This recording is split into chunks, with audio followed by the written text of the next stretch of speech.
Welcome to Education in Alexandria. The education of young Alexandrians did not differ from the one generally dispensed elsewhere in ancient Greece. At the age of 7, the child was taken in charge by a tutor, who then became responsible for instilling an elementary education as well as good moral principles. Teaching was generally done outside, in the open air. In the gymnasium, students were taught not only sports, but also topics such as rhetoric, philosophy, music, and poetry, all things deemed essential to one's education at the time. Here, both girls and boys are shown attending a class given by one of the rhetoricians of the era. The team made the choice to show both genders attending class within the context of the game world. Even though it is historically inaccurate, the team felt it was not necessary to prioritize historical sexism over inclusive gameplay.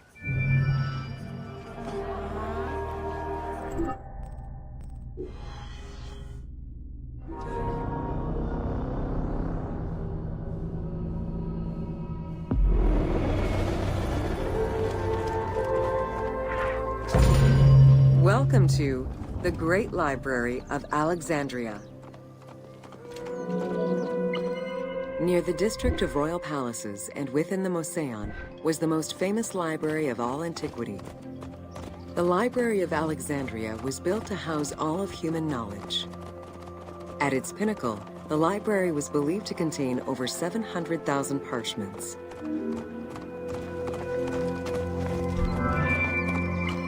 Throughout the centuries, fires and wars between Christianity and paganism destroyed the library, leaving nothing behind. The loss of the building, and more importantly, its vast collection, is immeasurable. As no descriptions are available, the team's rendition of the Library of Alexandria was inspired by the visuals of the Library of Chalcis at Ephesus.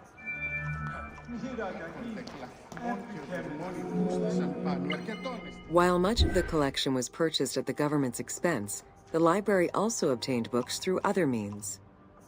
Any books owned by travelers coming through the city were seized to be copied for the library. The copy would then be returned to the owner, and the original entered into the library's collection.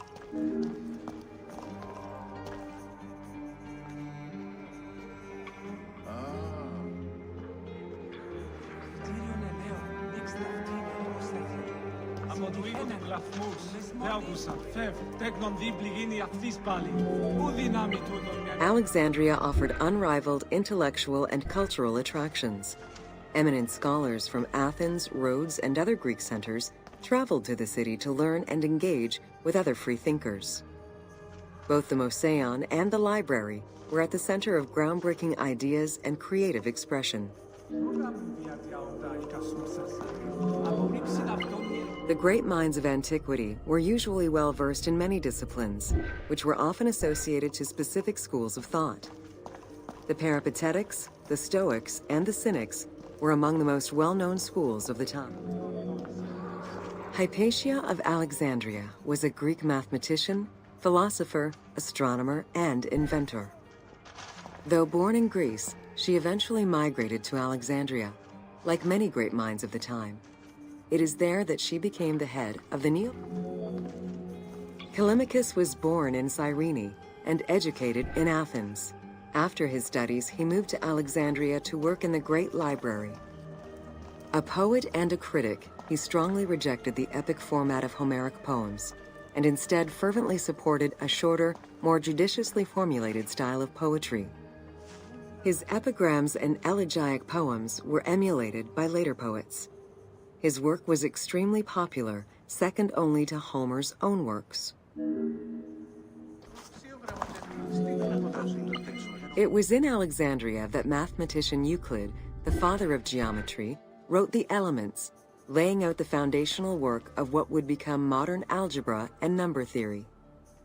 Euclidean geometry would become one of the most influential systems in the evolution of mathematics.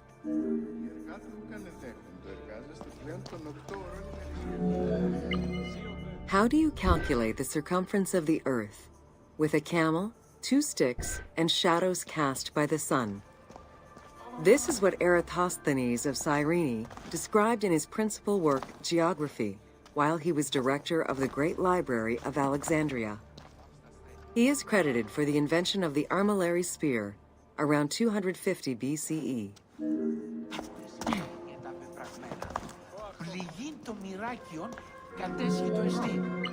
The earliest known and most complete armillary sphere of antiquity was the Meteoroscopion of Alexandria, with an imposing 9 rings compared to the 3 or 4 of most other astrolabes. Known as the zodiac krikatoi amongst the Greeks, the Meteoroscopion was used to determine the location of celestial bodies around the Earth. Every self-respecting astronomer of antiquity would have sought to use this tool to better understand the celestial movements.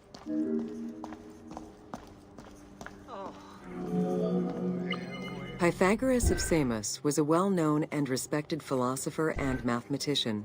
He is best known for the Pythagorean theorem.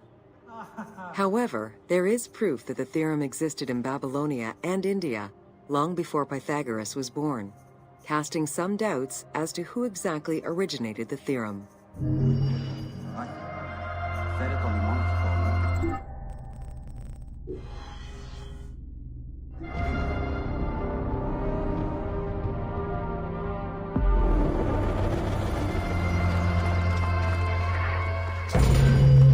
Welcome to the Moseion of Alexandria.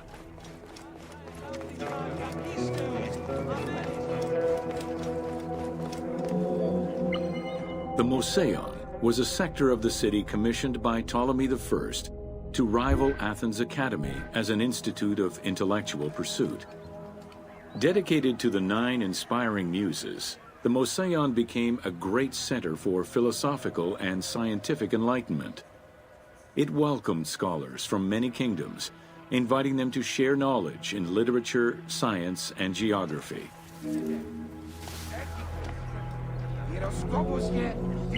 The Moseion was designed so that its buildings and grounds would accommodate free thinking, debate, and presentation. Meeting spaces and theaters surrounded a main courtyard. Expansive gardens were filled with exotic plants that aided in the study and supply of herbs and medicines. Herophilus was a physician who lived most of his life in Alexandria. He was able to perform the dissection of human cadavers on a large scale due to the permissiveness of the city in such matters. Among many other discoveries, he learned that the brain was central to the human nervous system. He also extensively mapped the blood system and measured the pulse with the aid of a water clock. It is reported that in his thirst to understand human anatomy, he performed 600 vivisections on live prisoners.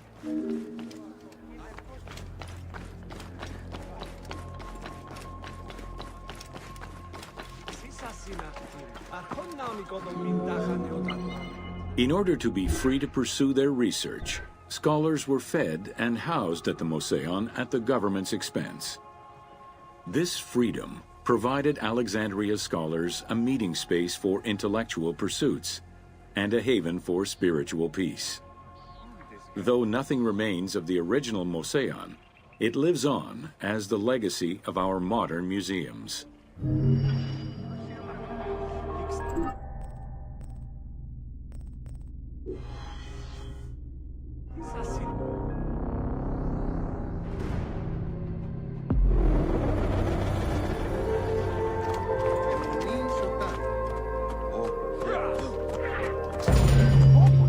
Welcome to the Serapeum of Alexandria.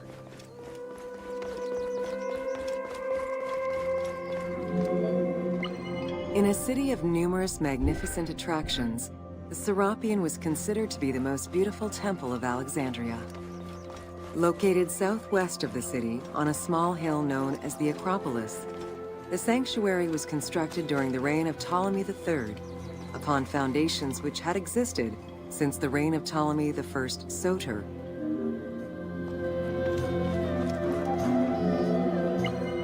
Visitors of the Serapeum climbed 100 steps to reach the courtyard. Libraries were installed in the porticos surrounding the square building, with its roof and columns adorned with gold and gilded bronze. Pharaohs were generous to the temple, as were several Roman emperors after Egypt's conquest. An inner temple housed the statue of Serapis, dedicated to healing the sick.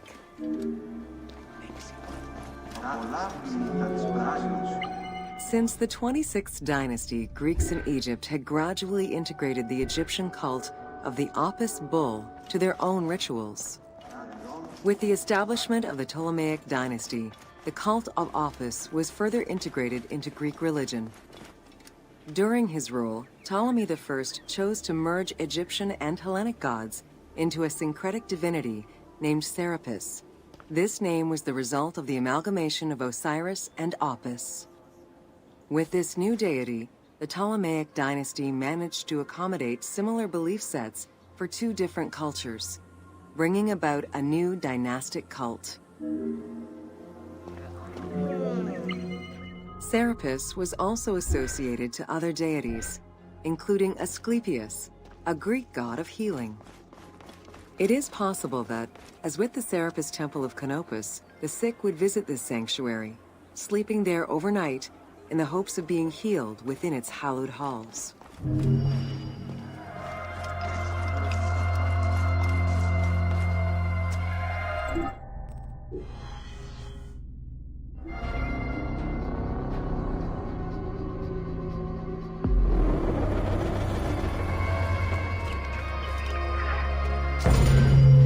Welcome to the Islands of Pharos.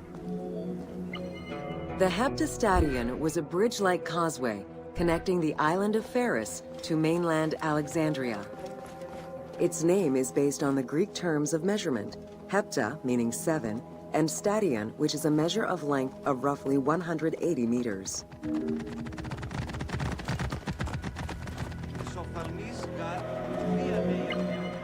Since its construction would separate the Grand Port to the east and the port of Eunostos to the west, it was designed with channels at each end. These openings allowed passage from one port to the other. Along with creating separate harbors for the commercial and military shipping, the causeway served as a main aqueduct for the island's inhabitants. Its presence also helped protect the island and its ports from rough wind and sea currents. At the end of antiquity, the Heptastadion disappeared under layers of silt and soil, which formed an important sedimentary deposit. Πότε διδάσκεσαι σε Λάμπλιν, τύπο πρώην και εχθές.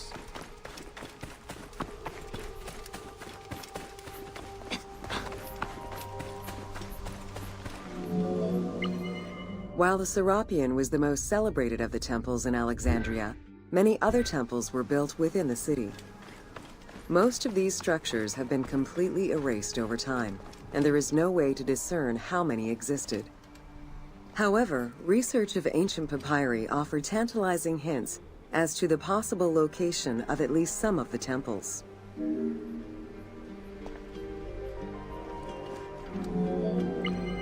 Both papyri and coins reveal evidence of many temples built for the gods. Poseidon, the god of the sea, likely had an edifice in his honor west of this island, as well as on the mainland. This temple next to you is dedicated to Isis Pharia, the divine protector of the lighthouse. This location hosted annual celebrations in the month of April, known as the Sacrum Pharia, in connection to the lighthouse. In her incarnation as Isis Fortuna, the goddess carries a rudder and a cornucopia, both symbols of good luck for navigators. Considered one of the 7 wonders of the ancient world, the Lighthouse of Alexandria was a source of great pride for the inhabitants of the city. Construction began under Ptolemy I's reign and lasted 15 years. It was completed during his son's rule. Once completed, the lighthouse was dedicated to the gods for the salvation of those who sail the sea.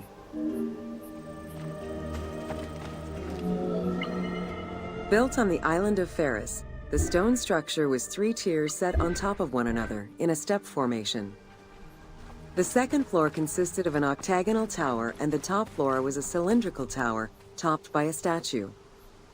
The interior provided space for staff rooms and a ramp which allowed the transport of fuel to the upper floors. Essential to safe navigation through the rifts and shallow waters, the Ferris was a functioning lighthouse with a beam reportedly visible 50 kilometers away. It's unclear what kind of fuel was used or how much. Any other details of how the light worked remain a mystery.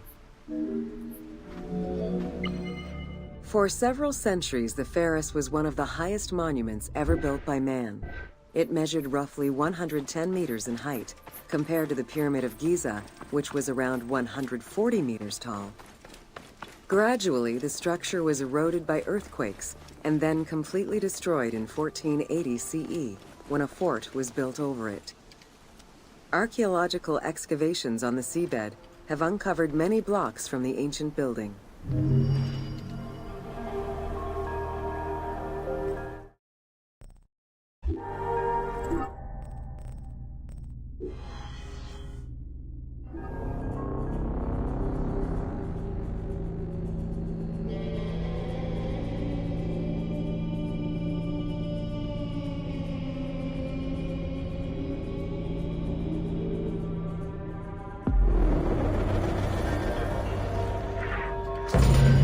Welcome to the Panean.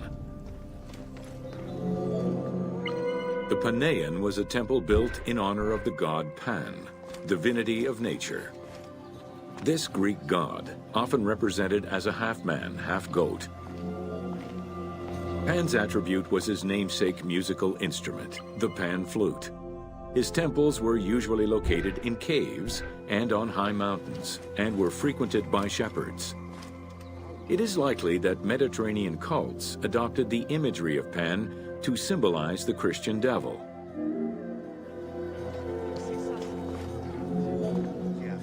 To give proper honor to the god, Alexandrians built an artificial hill upon which they housed his temple to compensate for the flat relief of the city. The artificial mound had the shape of a spinning top or a pine cone, which was accessed by a spiral staircase. The top had a panoramic view of the entire city. Only such heights would be fitting for a mountain god.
Welcome to the Hippodrome of Alexandria. The main hippodrome of the city was called the Legeon, in honor of Lagos, the ancestor of the Ptolemies. Alexandrians were great lovers of horse racing. They were fascinated by the rivalry of these races, the agon, as it was said at that time, that every competition brought. It was a struggle for glory.